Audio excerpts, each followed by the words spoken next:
The Franklin County Cookbook presents the Crooked River Grill's Cooking Night with guest chef Jeff Alardi.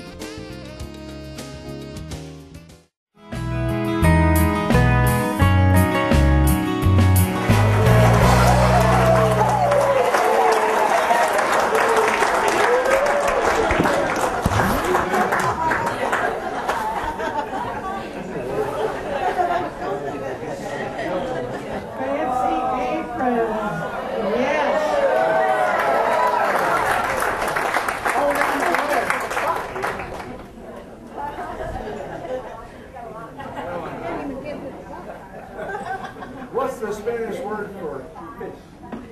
It's Italian. We're Italian here, not Spanish. Pesca. Pescatore. Fisherman. Okay, welcome everyone.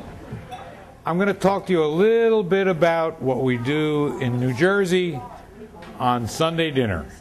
Now, I grew up in an Italian-American home in New Jersey. All of my grandparents were born in the area of Naples.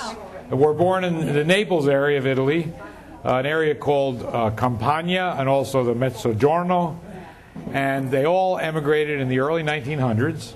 My mother and father were born here, but we had kind of an Italian home in a sense.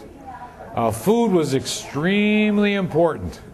The highest praise, the highest accolade a child can get would be, "That kid can eat."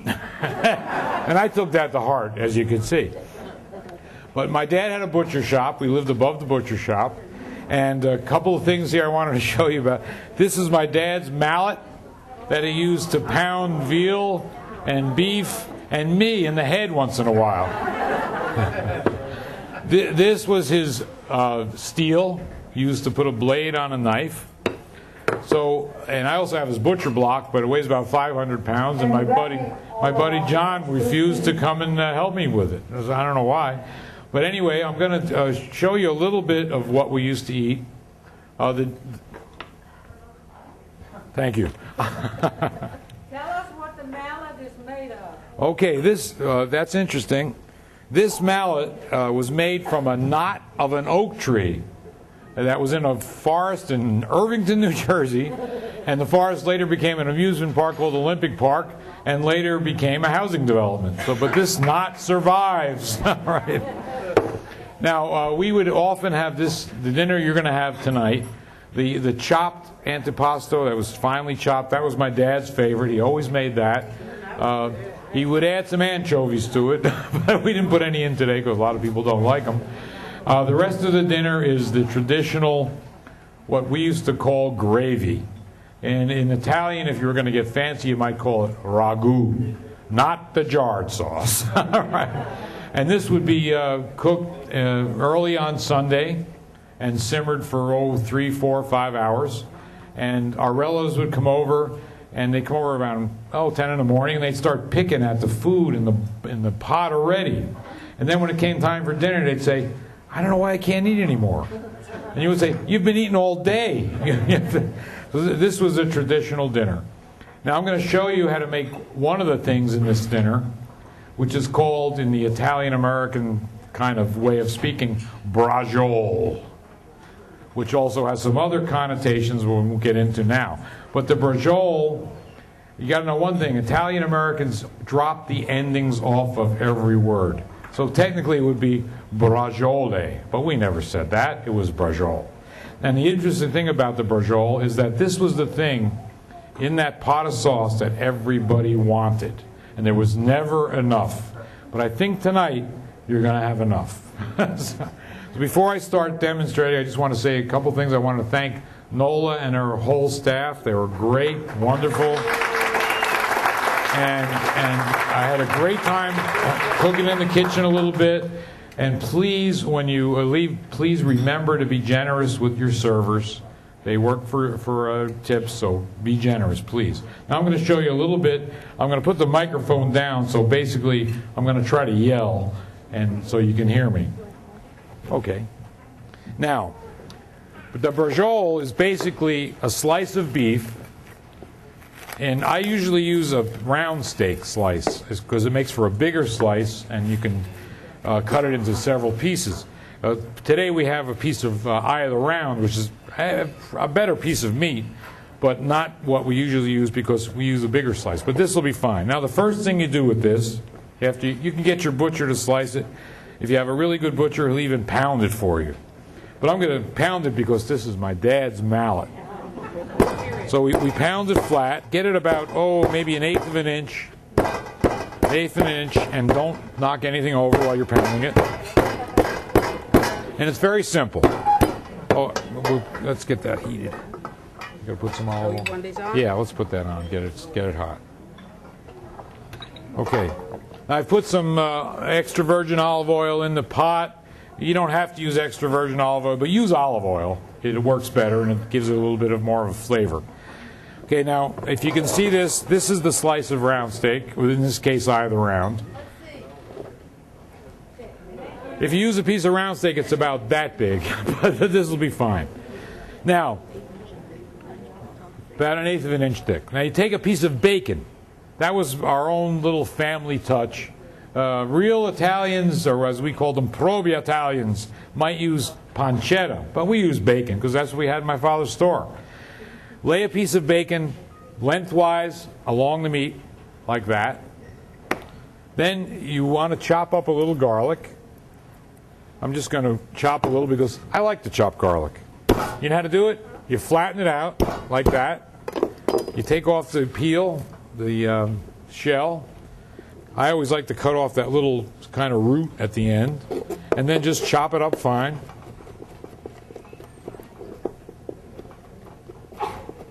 Now, I got to tell you one thing. My dad was a butcher, as I said. He always had one of his fingers bandaged. Always. And I've sliced myself a few times, too. Okay, so we're going to take this garlic, put it on the plate, and mix it with some chopped parsley. Use Italian flat leaf parsley if you can get it. It's hard to get around here, but it tastes better than the old curly leaf garlic. Put that in there. Take some grated Parmesan cheese. This doesn't have to be the fancy Reggiano stuff.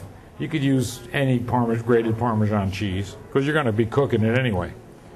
Sprinkle that on there. Some breadcrumbs.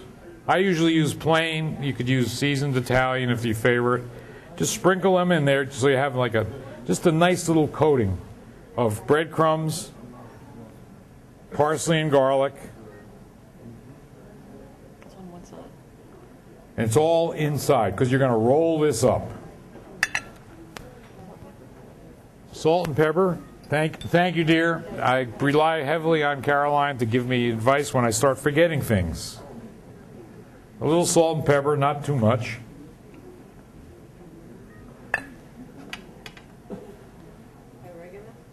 Nope, no oregano.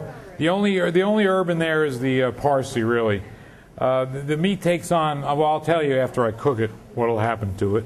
Now, the next thing you do is just basically roll it up like you're rolling a jelly roll or any other kind of rolled meat. Then tie it with some string.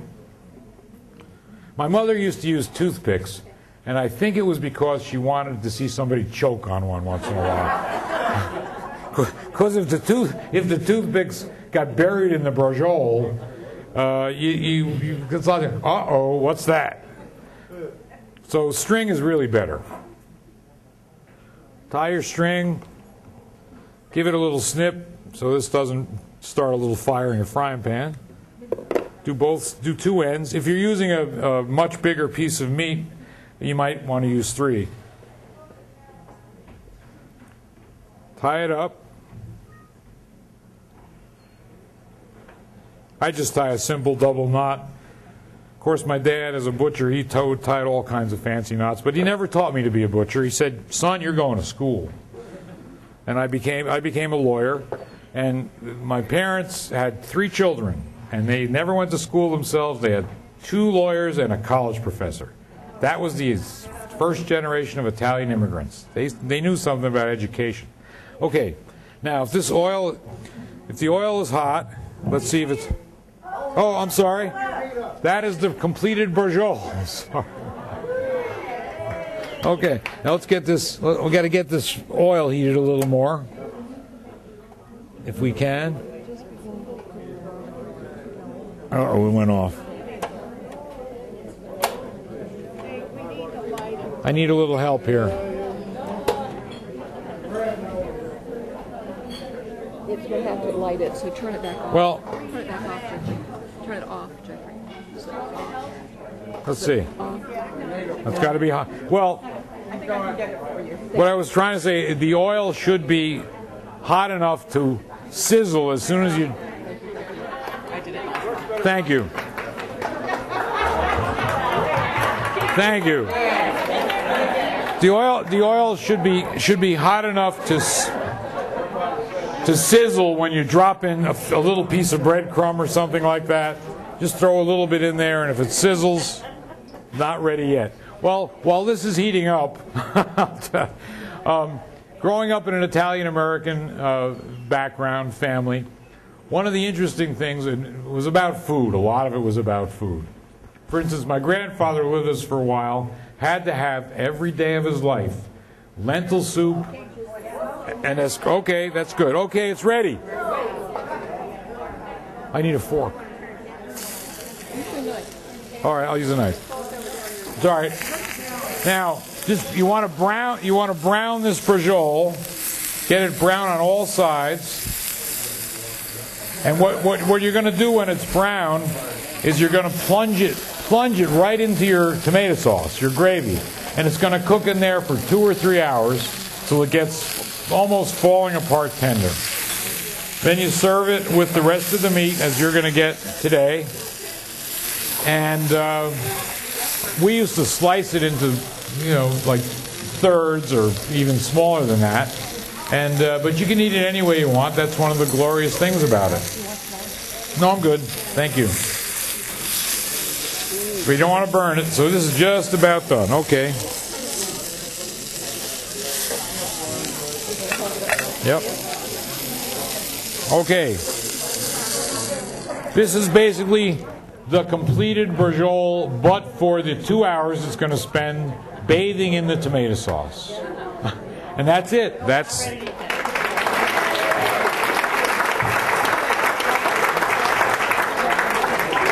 Anyone have any questions about anything you've seen or heard? Who won the quiz? Melanie did. Congratulations. All right.